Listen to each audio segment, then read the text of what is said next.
41 number જોઈશું. ભારતમાં શાળા શિક્ષણમાં સુધારો કરવા અને તે વિકસિત થતી તમામ શીખવવાની સામગ્રીની ગુણવત્તામાં સતત સુધારો કરવા માટે એક પ્રતિબદ્ધ સંસ્થા. તો ભારતમાં જે શાળા શિક્ષણમાં છે એ સુધારો કરવા માટે અને તે વિકસિત થતી જે તમામ શીખવવાની સામગ્રીની જે ગુણવત્તા છે તેમાં સતત સુધારો કરવા માટે એક પ્રતિબદ્ધ સંસ્થા છે. તો એ કઈ છે? તો એ આવશે NCERT. શું આવશે? NCERT. 42 નંબર જોઈશું. રાષ્ટ્રીય શિક્ષણ નીતિ 2020 એ મૂળભૂત સાક્ષરતા અને સંખ્યા પર ભાર મૂકતા શેના મહત્વને માન્યતા આપી છે? તો જે રાષ્ટ્રીય શિક્ષણ નીતિ 2020 છે તો એ મૂળભૂત સાક્ષરતા અને સંખ્યા પર જે ભાર મૂકતા શેના મહત્વને માન્યતા આપી છે? તો જવાબ થશે બાળકોના પ્રારંભિક વિકાસની ઉંમર. બાળકોના પ્રારંભિક વિકાસની ઉંમર એટલે કે 3 થી 8 વર્ષ દરમિયાન શીખવાનો મજબૂત પાયો વિકસાવવાના મહત્વને 3 થી 8 વર્ષ દરમિયાન શીખવાનો જે મજબૂત પાયો છે એ વિકસાવવાના મહત્વને માન્યતા આપી છે. 43 નંબર છે આનંદદાયી ગણિત તરીકે ઓળખાતા ધોરણ 1ના ગણિતના. તો ધોરણ 1નું જે ગણિત છે તો એ આનંદદાયી ગણિત તરીકે ઓળખાય છે. તો એ ગણિતના હાલના પાઠ્યપુસ્તકને શેને ધ્યાનમાં રાખીને તૈયાર કરાયું છે? તો આ જે પાઠ્યપુસ્તક છે તો એ શેને ધ્યાનમાં રાખીને તૈયાર કરાયું છે? તો જવાબ થશે રાષ્ટ્રીય શિક્ષણ નીતિ 2020, NCFS 2022 અને પાયાના તબક્કા માટેના અભ્યાસક્રમની ભલામણોને ધ્યાનમાં રાખીને. તો રાષ્ટ્રીય શિક્ષણ નીતિ 2020, NCFS 2022 અને પાયાના જે તબક્કા છે તો એ માટેના અભ્યાસક્રમની જે ભલામણો છે તો એને ધ્યાનમાં રાખીને તૈયાર કરવામાં આવેલ છે. મિત્રો, ટેટ 1ની પરીક્ષામાં તમને આ પ્રશ્નો છે ખૂબ જ ઉપયોગી સાબિત થશે.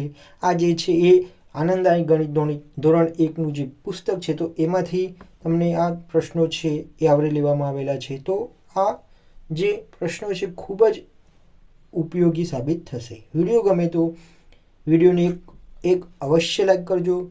ચેનલ પર નવા હોય તો ચેનલ સબસ્ક્રાઈબ કરી લેજો અને બેલ આઇકન દબાવી દેજો. 44 નંબર જોઈશું. NCERT દ્વારા વિકસિત પાયાના તબક્કા.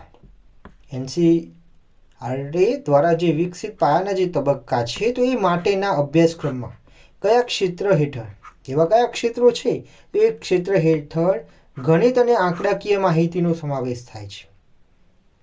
એવું કયું ક્ષેત્ર છે તો જેના હેઠળ ગણિત અને આંકડાકીય જે માહિતી છે તો એનો સમાવેશ થાય છે, જેમાં પાઠ્યપુસ્તકો સહિત ગણિત માટે શીખવવાની સામગ્રી. પાઠ્યપુસ્તકો છે તો એ સહિત ગણિત માટે જે છે શીખવવાની જે સામગ્રી છે એ સામગ્રી વિકસિત કરતી વખતે અન્ય તમામ ક્ષેત્રોના સંકલન પર પણ ભાર મૂકવામાં આવ્યો છે. તો એ કયું ક્ષેત્ર છે? તો જવાબ થશે જ્ઞાનાત્મક. કયું થશે? જ્ઞાનાત્મક ક્ષેત્ર થશે. મિત્રો, ટેટ 1ની તૈયારી કરી રહ્યા હોય તમે તો આપણે જે યાના એકેડમી એપ્લિકેશન છે તો એ એપ્લિકેશન પણ ડાઉનલોડ કરીને તમે ત્યાંથી વધુ જે પ્રશ્નોત્તરી આધારિત DLED પ્રશ્નોત્તરી આધારિત વિડીયોઝ છે એ તમે મંથલી 99 સબસ્ક્રિપ્શન પ્લાનથી પણ તમે ત્યાંથી કોર્સ જોઈ શકો છો. 45 નંબર છે NCFS 2022 અંતર્ગત વિકાસલક્ષી ક્ષેત્રો. વિકાસલક્ષી જે ક્ષેત્રો છે તો એ કયા છે? તો જોઈએ તો કયા છે વિકાસલક્ષી ક્ષેત્રો? તો જવાબ થશે શારીરિક, સામાજિક, ભાવનાત્મક, નૈતિક. શારીરિક, સામાજિક, ભાવનાત્મક, નૈતિક. પછી છે જ્ઞાનાત્મક, ભાષા અને સાક્ષરતા, સૌંદર્યલક્ષી અને સાંસ્કૃતિક અને સકારાત્મક શીખવાની ટેવો જેવા વિકાસલક્ષી ક્ષેત્રો. તો NCFS 2022 અંતર્ગત આ વિકાસલક્ષી ક્ષેત્રો છે. મિત્રો, વિડીયો ગમે તો અવશ્ય લાઈક કરજો. મિત્ર વર્તુળમાં વિડીયોને અવશ્ય શેર કરજો. ચેનલ સબસ્ક્રાઈબ કરી બેલ આઇકન દબાવી દેજો જેથી નવા વિડીયોની નોટિફિકેશન છે એ તમને મળતી રહે. અહીં ટેટ 1ને લગતા ખૂબ જ ઉપયોગી વિડીયોઝ છે એ અહીં આ ચેનલ પર અપલોડ કરાશે જે તમને ખૂબ જ ઉપયોગી સાબિત થશે. 46 નંબર છે બાળકોના સર્વાંગી વિકાસની નીતિના પરિપ્રેક્ષ્યને ધ્યાનમાં રાખીને બાળકોના જે સર્વાંગી વિકાસની જે નીતિ છે તો એ નીતિના પરિપ્રેક્ષ્યને ધ્યાનમાં રાખીને પાયાના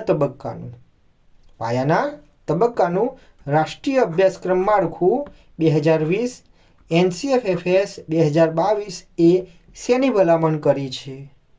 તો જવાબ થશે વિકાસલક્ષી ક્ષેત્રો સાથે. વિકાસલક્ષી જે ક્ષેત્રો છે તો એ ક્ષેત્રો સાથે સુસંગત, કેવું તો સુસંગત અભ્યાસક્રમના લક્ષ્યો છે, એ સિવાય એની ક્ષમતાઓ છે અને શીખવાના જે પરિણામો છે તો એની ભલામણ કરી છે. તો વિકાસલક્ષી જે ક્ષેત્રો છે તો એની સાથે સુસંગત અભ્યાસક્રમના જે લક્ષ્યો છે, નિર્ધારિત લક્ષ્યો એ અને ક્ષમતાઓ અને શીખવાના જે પરિણામો છે તો એની ભલામણ કરી છે. 47 નંબર જોઈશું. ધોરણ 1માં પ્રવેશતા બાળકને બાળવાટિકા, ધોરણ 1માં જે પ્રવેશતા બાળક છે તો એને બાળવાટિકા, તો જવાબ 1 થી 3ના રૂપમાં. 1 થી 3ના રૂપમાં એટલે કે ઉંમર 3 થી 6 વર્ષના રૂપમાં 3 વર્ષનો અનુભવ હોય છે. તો ના રૂપમાં 3 વર્ષનો અનુભવ હોય છે. 48 નંબર છે ધોરણ 1 ગણિત પાઠ્યપુસ્તકમાં શું ધ્યાન રખાયું છે? ધોરણ ગણિત જે આનંદદાયી પાઠ્યપુસ્તક છે તો એમાં કઈ બાબતને ધ્યાન આપવામાં આવ્યું છે? તો જવાબ થશે આપણા દેશમાં વિવિધતાને ધ્યાનમાં રાખીને એવા બાળકો હોઈ શકે છે. આપણા દેશમાં શું તો વિવિધતા છે તો એને ધ્યાનમાં રાખીને એવા બાળકો પણ હોઈ શકે છે જેમને સંખ્યાત્મક જ્ઞાનનો અનુભવ ધોરણ 1માં પહેલી વાર મળશે. એવા પણ બાળકો હોય કે જેમને શું ધોરણ 1માં જ સંખ્યાત્મક જે જ્ઞાન છે તો એનો અનુભવ ધોરણ 1માં જ થાય, પહેલી વાર થાય. તો આવી પરિસ્થિતિઓનું પણ ધ્યાન રખાયું છે. તો કહેવાનો મતલબ કે એને જ્ઞાન ધોરણ 1માં આવે તો એ અનુલક્ષીને શું તો બાળક સંખ્યાત્મક જ્ઞાનનો અનુભવ મેળવી શકે એ પ્રમાણેનું શું આ પાઠ્યપુસ્તકમાં ધ્યાન અપાયું છે. 49 નંબર છે ધોરણ 1ના તબક્કામાં બાળક. ધોરણ 1નો જે તબક્કો છે તો એ તબક્કામાં બાળક, તો જવાબ થશે રમકડા અને રમતોનો મુક્ત આનંદ માણે છે. રમકડા છે અને રમતો છે તો એનો શું મુક્ત રીતે આનંદ માણે છે. 50 નંબર છે ગાણિતિક વિચારો જેવા કે સ્થાનિક સમજ.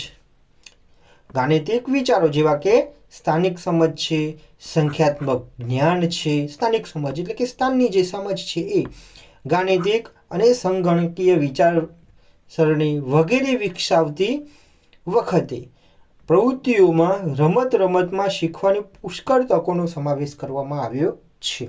આનાથી તો ગણિતનું જે પાઠ્યપુસ્તક છે તો એમાં રમતો દ્વારા શું તો રમતમાં શીખવાની જે પુષ્કળ જે તકો છે તો એનો સમાવેશ કરવામાં આવ્યો છે. તો આનાથી શું તો જવાબ થશે બાળકને મૂર્તમાંથી ચિત્રમાં સરળ સંક્રમણ કરવામાં મદદ મળે છે. મૂર્તિ સ્પર્શી શકે એવા જે સાધનો છે ભણવાના તો મૂર્તમાંથી ચિત્રમાં સરળ સંક્રમણ કરવામાં મદદ મળે છે.